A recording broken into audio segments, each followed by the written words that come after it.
tahun 2025 ini akhirnya masih ada Matic yang dikasih Kickstarter kayak gitu, yaitu Suzuki Access 125. Langsung aja kita lihat bagaimana soal motornya secara detail.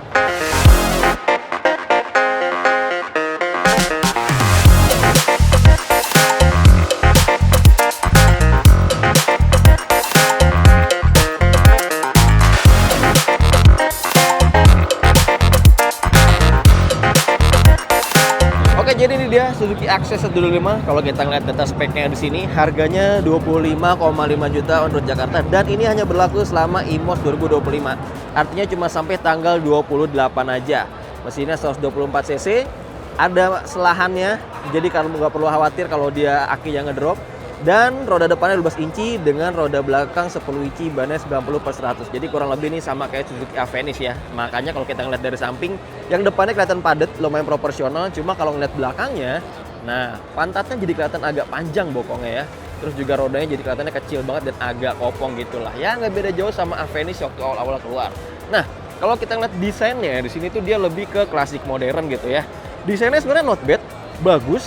Cuma emang dia masih nanggung gitu. Jadi seperti lampu-lampunya belum full LED, yang LED cuma pakai lampu utamanya aja. Sedangkan untuk lampu sein, kemudian juga yang belakangnya, nah masih bohlam juga. Sedangkan lampu stop lampnya di sini udah LED. Kemudian yang unik dari motor ini adalah yaitu bahannya. Jadi batoknya sih pakai plastik. Di sini plastik.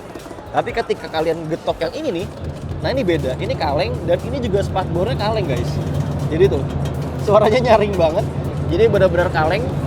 Tujuannya mungkin biar lebih kuat ketika menghantam atau menabrak sesuatu ya. Tapi rasanya kalau ketabrak orang, manusianya kayaknya lumayan sakit. Kemudian adalah ternyata bagian kolongnya nih. Bagian kolongnya ini kok coakannya gede banget ya. Biasanya kan kalau kita ngeliat Matic itu sampai atas gitu ya covernya.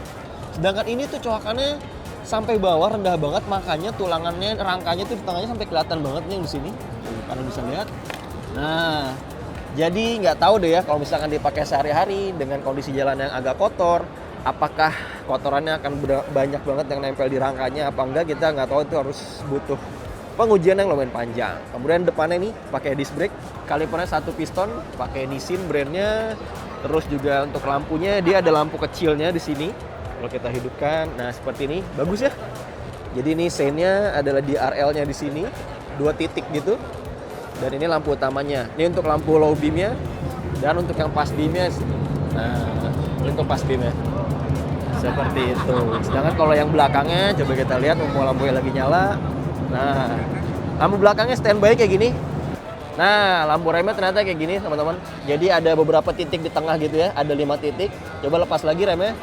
Nah, jadi remnya ada lampu standby-nya di sini, kayak huruf U gitu. Seperti itu. Kemudian kita ngelihat di sisi tengahnya. Ternyata yang masuk Indonesia adalah yang speedometernya masih menggunakan analog kayak gini, teman-teman. Jadi analog jarum dan ada beberapa lampu indikator ya. Coba kita nyalain. Seperti ini desainnya. Jadi ini kayaknya buat indikator eco-nya juga. Terus ada lampu sein di sini. Ada juga check engine. Di sini ada jam terpantau, ada fuel meter juga. Kalau kita pencet di sini ada tegangan aki. Ternyata low bed nih di 10 volt. Ini sepertinya brightness dari layarnya dan ini odometer. Ini trip A, trip B, dan balik lagi ke jam. Terus di sini ada engine cut off dan juga ada starternya ke bawah gini. Ada hazard, ada pas beam-nya di sini. Jadi bisa langsung kita nyalain kayak gini pas beam-nya, ini lampu jauh ke atas, ada sein, ada klakson. Dan di bawah ada power outlet. Power outletnya dipakai model USB Type A kayak gini. Belum yang Type C, dan juga ada kantong di sini, ada gantungan barang. Di kanan juga ada kantong lumayan dalam. Jadi kanan kiri ini kantongnya lumayan dalam, rata banget. Kuncinya kayak gini modelnya. Masih kayak Matic Suzuki yang biasa ya. Dia belum smart key juga di harga 25 jutaan ini.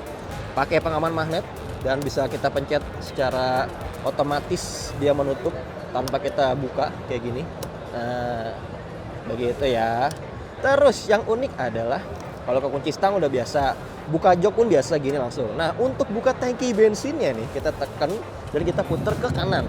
Nah, maka konsol yang sininya kebuka nih guys. Jadi di sini ada tangki bensin kapasitasnya 5,3 liter. Mulut tangki bensinnya ada di belakang kayak gini. Kita buka. Jadi ini kayak mobil ya modelannya. Tuh. Baru nanti nozzle-nya masuknya dari sebelah sini dan tutupnya bisa kita taruh di sini. Benar-benar kayak mobil ya. Jadi ala-ala ngisi mobil. Tutupnya modelnya plastik, kayak tutup jerigen gitu. Dan nutupnya dari sini, gitu. Hup. Lanjut bagian tengah. Decknya kerasa lebar banget. Ini buat kaki 43 gede banget tuh. Masih luas banget, walaupun emang nggak bisa selonjoran. Tapi ini lumayan luas. Sedangkan untuk pemboncengnya dia footstepnya ada di sebelah sini. Ini ya, modelnya besi dan masih manual buat buka tutupnya. Kemudian joknya kalau kita lihat nih lumayan lebar, lumayan panjang lah ya ukurannya ya.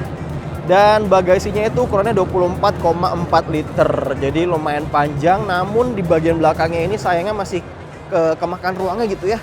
Meskipun dia ngisi bensin dari belakang, ternyata nggak bikin ruang bagasinya itu bisa full sampai belakang. Ternyata masih kemakan, salah satunya kayaknya buat ini nih, buat kelistrikan dan juga buat tangki bensinnya lah. Jadi dia masih memakan ruang.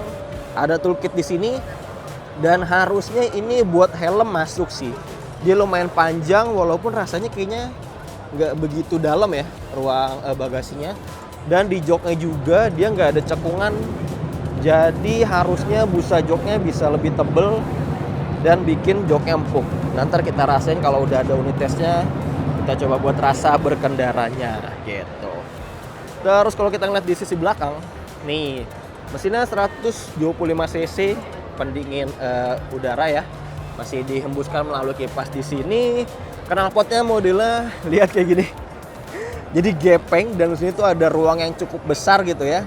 Ternyata ini ada tujuannya, salah satunya adalah ketika nyopot velg atau roda belakang itu nggak perlu sampai nyopot knalpotnya nih, karena gap di sini tuh lebar banget tuh, gede banget gapnya. Jadi ketika roda belakang dicopot tetap bisa kepasang knalpotnya tanpa perlu kita lepas gitu.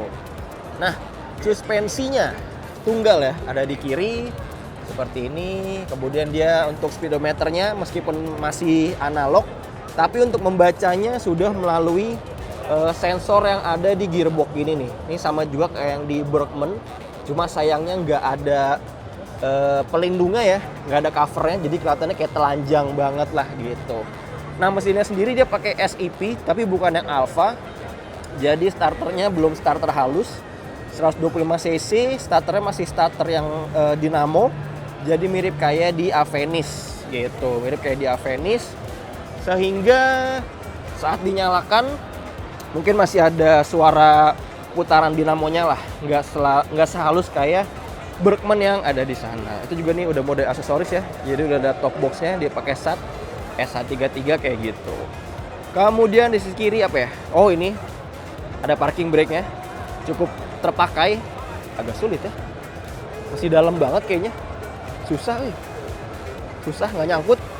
Kemudian spionnya model bulat ala-ala retro klasik, dan seperti inilah kurang lebih bentuknya Suzuki Access 125. Gimana menurut kalian?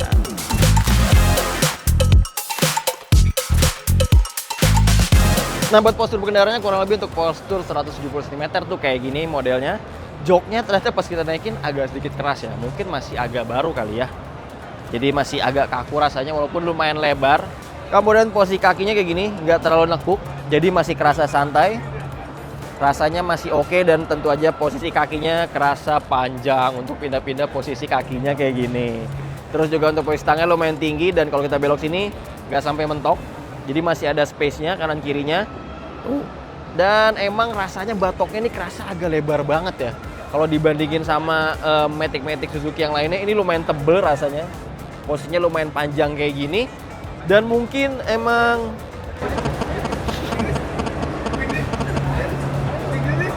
ini lagi syuting.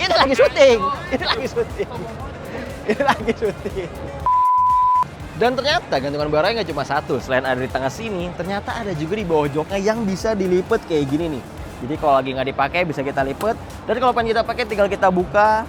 Kemudian kita bisa gantungan barang yang mungkin nggak terlalu panjang ya, karena emang nih posisinya agak rendah, agak nempel ke posisi kakinya atau ke dek kakinya. Kemudian pas saya pegang remnya, ternyata ini kombi brake system teman-teman. Jadi ketika kita mencet kiri, rem yang depannya itu otomatis akan nekan ke dalam tuh. Jadi sistemnya adalah untuk membagi porsi rem belakang dan depan biar tetap imbang gitu sih tujuannya ya. Walaupun emang nggak dijelasin di awal dan nggak ada logo synchronous brake atau untuk kombi brake-nya, tapi ternyata ini udah CBS teman-teman. Seperti itu sih kurang lebih.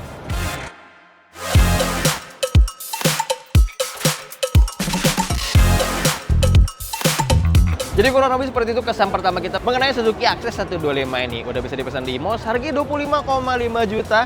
Dan kalau kalian pesan sekarang, mungkin dapetnya di bulan Desember atau di bulan Januari 2026. Nah, menurut kalian gimana soal motor ini? Coba komentar di bawah dan sampai jumpa di video-video selanjutnya.